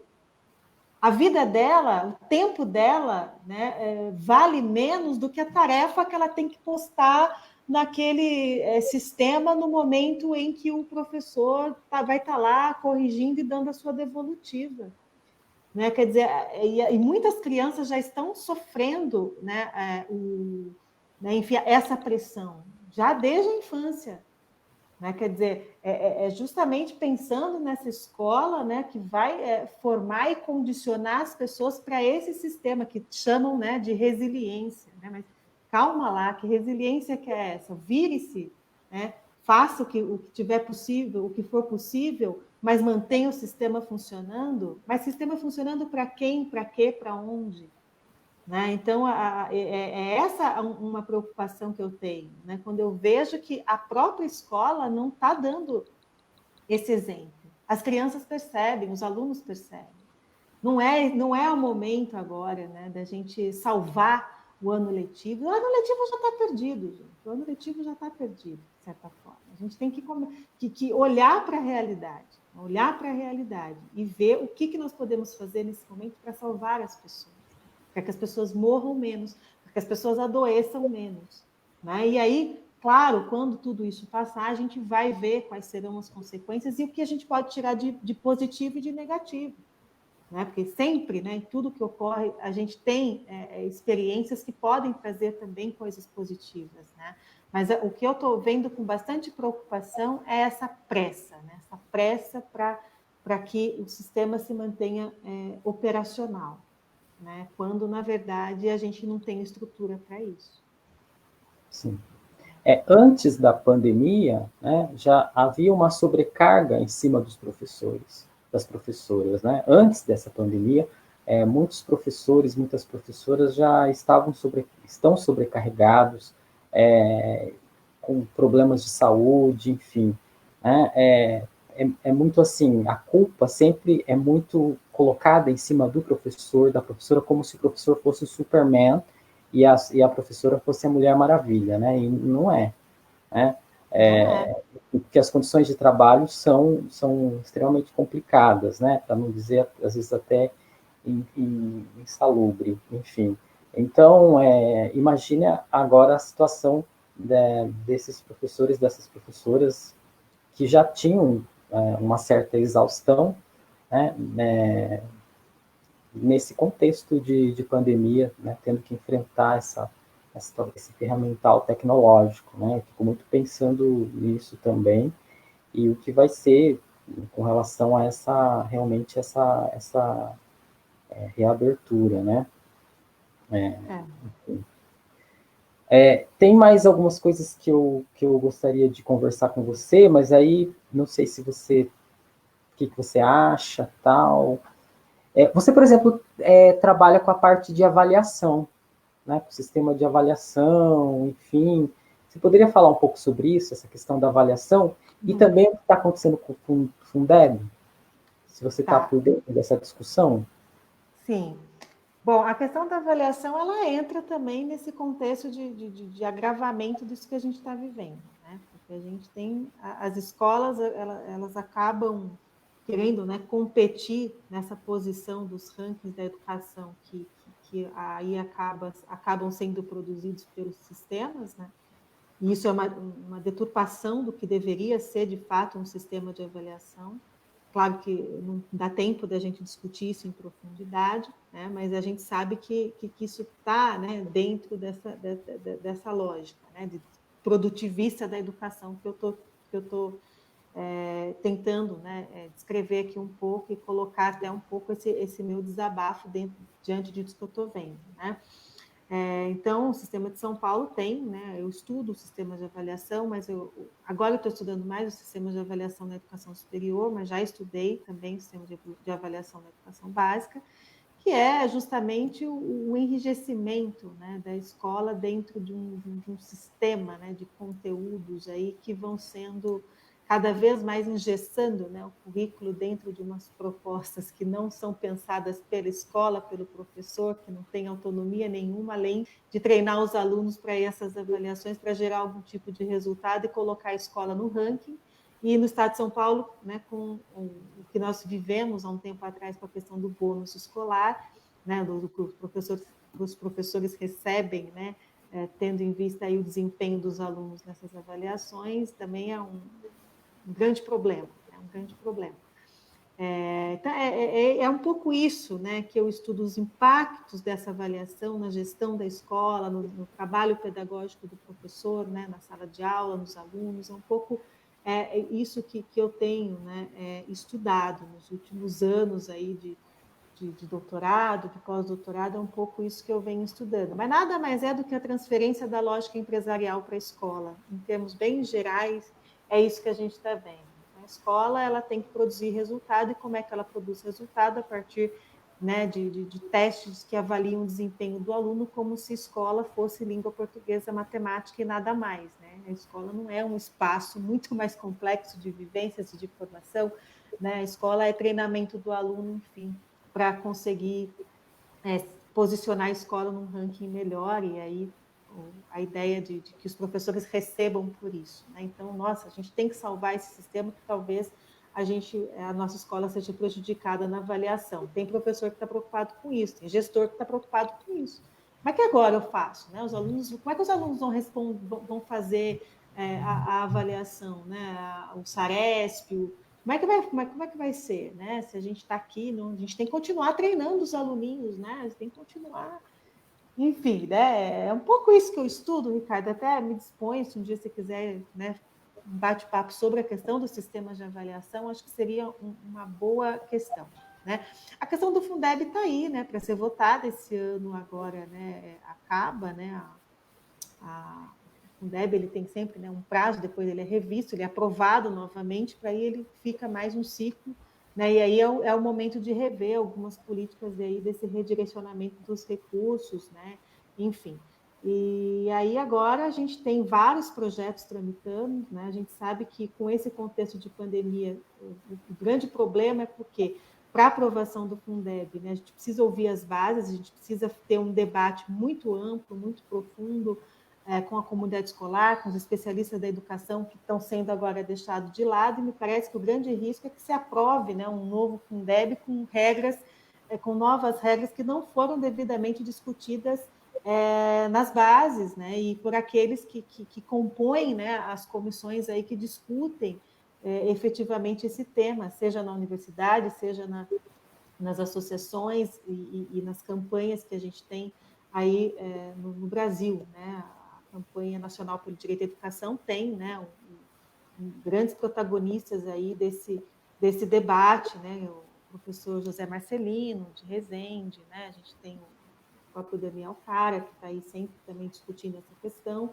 mas me parece, quer dizer, já existem propostas circulando, agora o que a gente tem que estar de olho é o que eles vão aprovar, né? Porque já que a gente está, né, um pouco imobilizado aí, né, então agora precisa votar, obviamente, porque esses recursos eles têm que ser, muitos municípios dependem, né, do recurso do Fundeb para manter o ensino, que o Fundeb, né, é o Fundo de Manutenção e Desenvolvimento da Educação Básica, quer dizer, precisa desses recursos e às vezes, então, quer dizer, é preciso aprovar, mas agora a gente precisa ver como é que vai ser essa tramitação.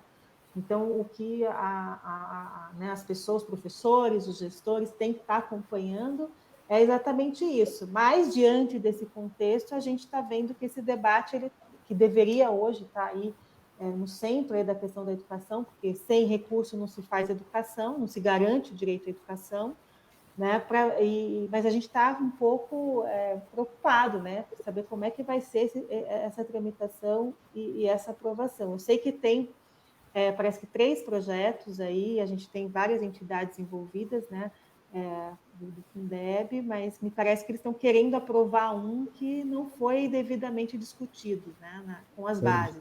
Então, novamente, um atropelo da democracia, isso a gente está vendo desde o início, né, desde o golpe, né, a gente está vendo essa questão da democracia, né, ser cada vez mais esvaziada em imposição de pautas, imposição de programas, de políticas, sem a devida discussão, né, no âmbito aí democrático, mas o Fundeb está dentro desse contexto aí também. Então, atenção para o Fundeb, gente. A gente precisa ter atenção com o Fundeb.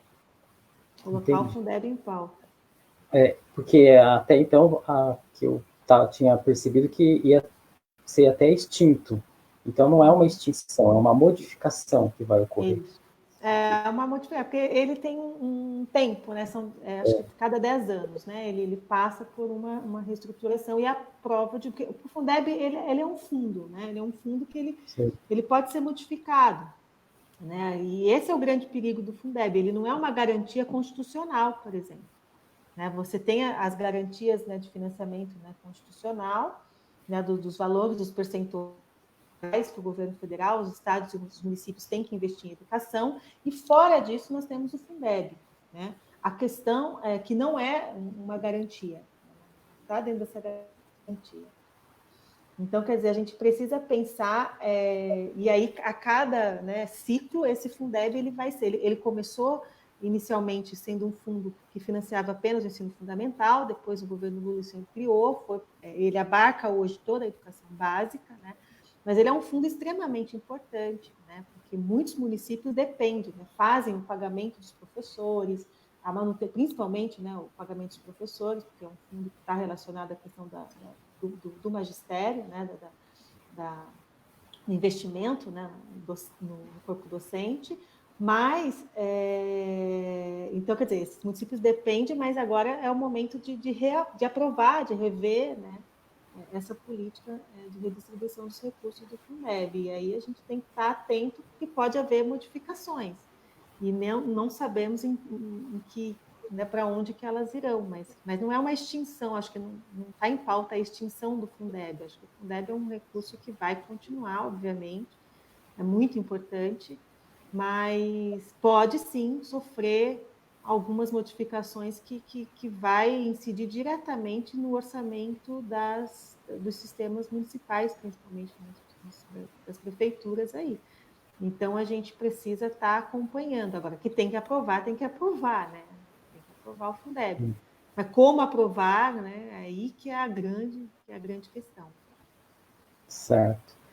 Então, Marilisa, eu teria mais algumas questões aqui que eu elaborei e tal, que a gente poderia estar discutindo, aprofundando, mas também surgiram outras questões aqui também do pessoal, mas acho que a gente já estamos em 1 hora e 35 minutos de conversa, e acho que a gente pode voltar de novo a conversar mais sobre outras temáticas que envolvem educação, né? Eu mesmo tenho várias que eu gostaria de discutir aqui com você, como a questão um problema seríssimo que nós estamos enfrentando hoje na escola é a questão da depressão, né, que atinge alunos e alunas do 6º ano até o ensino médio, né, tentativas de suicídio, inclusive. Isso é um caso muito sério, a questão de bullying também é um outro problema hoje que existe na escola pública. É um assunto extremamente delicado, que muitas vezes a professora também, a universidade muitas vezes não dá uma formação nesse sentido, né? Geralmente a professora chega com o conteúdo, mas como lidar com situações de bullying que ocorrem na escola. Nós temos hoje também uma outra situação delicada, que a gente até poderia estar falando num outro momento, que é a questão das crianças que são TEA, né, que tem o transtorno do espectro autista, hoje também muito presente no ensino fundamental, essas crianças, né, com autismo, que é também uma situação delicada. Enfim, questão de gravidez na adolescência, teria muitos outros assuntos para a gente conversar, mas acho que a gente se propôs nesse momento a falar, refletir um pouco como é que vai a educação, né, como é que está a educação no âmbito do Brasil, no âmbito do estado de São Paulo, no âmbito da cidade, e nesse contexto de pandemia que nós estamos vivendo, que nós estamos atravessando, que é um momento muito delicado mesmo. Eu fico pensando que essa pandemia, uma coisa que a gente fica muito também pensando é a questão do isolamento social, né? Por que muitas pessoas não respeitam o isolamento social, né? Por que a brasileira tem essa dificuldade de respeitar o isolamento social? Uma parte faz o isolamento social, uma outra parte não faz. Tudo bem que existem aqueles que não têm condições de fazer mesmo, né? Mas enfim, essa é uma outra coisa também que eu fico me perguntando também, né? Por que a gente não consegue... Enfim, eu acho que a gente está tendo muitas dificuldades em vários âmbitos para lidar com essa situação de pandemia. E a impressão que eu tenho é que essa pandemia é como se fosse uma nuvem radioativa, como se uma usina nuclear tivesse explodido e a nuvem radioativa foi chegando devagar, mas ela foi chegando. E não é porque você não vê que ela não existe, né? E esse é o problema do invisível, né? O invisível, o vírus é invisível, mas é como uma nuvem radioativa, né? É invisível, mas o perigo está aí, né? O risco está aí. Então, enfim, teriam várias outras questões, né? O seu próprio irmão aqui colocou, que também é professor, diretor, que Luiz Fernando colocou que o ensino à distância agora é uma realidade que está dada, né? Que está posta, enfim. Mas a gente tem que refletir esse ensino à distância e pensar que, que ele tem que ser, existe todo um método por trás desse ensino à distância e como é que a gente vai lidar, como mais uma vez eu falo, com a formação de um professor, de um médico totalmente à distância, né? Ou mesmo de um aluno no ensino totalmente à distância. Também estão falando da questão da necropolítica, eu acho que eu ouvi aqui também, mas acho que entra naquela discussão que a gente já fez, que eu pelo menos já coloquei, que a vida nesse sistema capitalista não está em primeiro lugar, não é uma variável-chave. E para esses líderes que o Brasil escolheu, né, também a vida não é uma variável-chave. Né? A variável-chave é a economia. Né? Então, tanto é que a gente não tem até agora um ministro da saúde, não é isso? A gente tem um ministro interino da saúde, né? Que nem é médico especialista no assunto, né? Uhum. Enfim. Porque é saúde, educação e cultura, né? Que acho que são as pastas que estão aí totalmente esvaziadas e já era de se esperar, né? Já era de se Sim. esperar. Então, essas, inclusive a pasta do meio ambiente também, né? Você vê que você até tem um ministro do meio ambiente, mas é um ministro que não vai a favor da questão ambiental, né? Não vai no sentido de proteger as florestas. Porque se a vida não tem importância, né, para esses nossos dirigentes, quem dirá as florestas e os rios, que do meu ponto de vista também fazem parte da nossa vida, né? Também são vida. Exatamente. Enfim. Ricardo, eu queria só fazer uma Sim, colocação, quando eu fique à falei da vontade. questão do Fundeb, né, não é questão que ele não é constitucional, ele está dentro, né, desse artigo da Constituição que prevê, né, esses recursos destinados à educação, mas ele é um modelo de distribuição que ele foi criado, né, para poder garantir esse percentual que ele é constitucional, né? Então, não é que ele não é constitucional, ele está dentro, né, desse espaço, né, de discussão de como garantir, né, o direito à educação a partir desse recurso, né, mínimo que ele é estabelecido constitucionalmente, né? Então, quer dizer, cria-se o fundo, né, para que realmente estados e municípios possam, né, garantir esse mínimo que é uma exigência constitucional. Então, quer dizer que não é porque ele está totalmente apartado da Constituição nesse sentido, né? Só uma correção, pode-se entender que o Fundeb é inconstitucional, não é isso, né? Mas ele não, eu digo assim, ele foi criado depois, né, como forma de garantir o direito à educação pela via do financiamento público da educação, esse sim, né, constitucional. Sim, Só essa correção. Mas eu gostei muito, Ricardo, da nossa conversa, né? Acho que foi bem também. produtiva e fico à disposição para os próximos debates. De repente, você pode trazer mais pessoas aí também para discutir. Sim. Acho que sempre ampliar o debate é sempre muito bom. E eu fico à disposição. Parabéns pela iniciativa. Então, eu agradeço também você pela sua disposição, né? Sei que você é uma pessoa muito estudiosa, tem uma vida dedicada aos estudos, à área da educação, né, especialmente. Então, eu fico feliz de estar estabelecendo essa conversa com você. Na verdade, a gente sempre conversou sobre esses temas, né, presencialmente, mas em função do contexto que nós estamos vivendo, foi uma maneira que eu encontrei de também estar perto de você, né? De também estar suprindo essa saudade, né? Das pessoas queridas. E, enfim, a gente sabe que a educação para nós a educação, o conhecimento, né?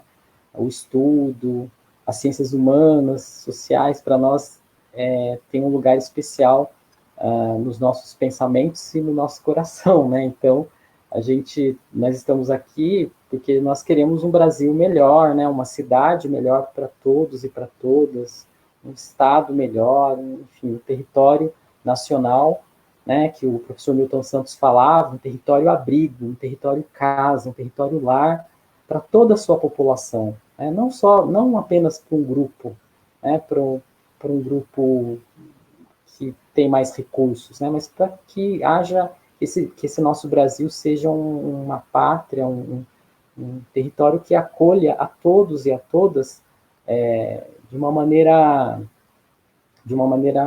digna, saudável, né? Então, isso é o nosso é o nosso é a nossa meta, né? O nosso desejo, né?